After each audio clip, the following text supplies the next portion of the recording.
अस्सलाम वालेकुम, मैं हाँ जी तुहाडा मुश्ताक कमर और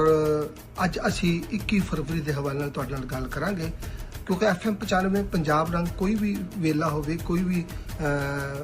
प्रोग्राम होवे, भावें माँ बोली का दिन होवे या साडी कोई लैंगुएज डे होवे, असी उसनूं सैलीब्रेट करने आ, तुहाडे नाल मिल के असी उहनूं खुशियां मनाने आ। ते अज क्योंकि 21 फरवरी है, 21 फरवरी दुनिया भर दे विच जिहड़ी माँ बोली बोलण वाले जिहड़े लोग ने उन्हां दा दिन मनाया जांदा है। ते असी भी FM 95 पंजाब रंग जिहड़ा है वो 21 फरवरी दे हवाले नाल एक स्पैशल प्रोग्राम तुहानूं दे रहे ने ते तुसीं भी अपना इहदे विच हिस्सा पावो, माँ बोली दे लई आवाज़ बुलंद करो क्योंकि माँ बोली दे नाल ही एजुकेशन है, माँ बोली दे नाल ही साडी सकाफत है, माँ बोली दे नाल ही साडी रहतल है। जो तक असी अपनी रहतल दे नाल, अपनी सूफिया दे नाल ते अपनी धरती दे नाल नहीं जुड़ांगे, असी अपनी जुबान नूं वो हक नहीं दवा सकते जिहड़ा उहनूं चाहीदा है। ते लिहाजा तुसीं भी 21 फरवरी नूं अपना मैसेज, अपना पैगाम दिओ, अपने सोहणिਆਂ दे नाल मिल के वेखदे रहो, सुनदे रहो FM 95 पंजाब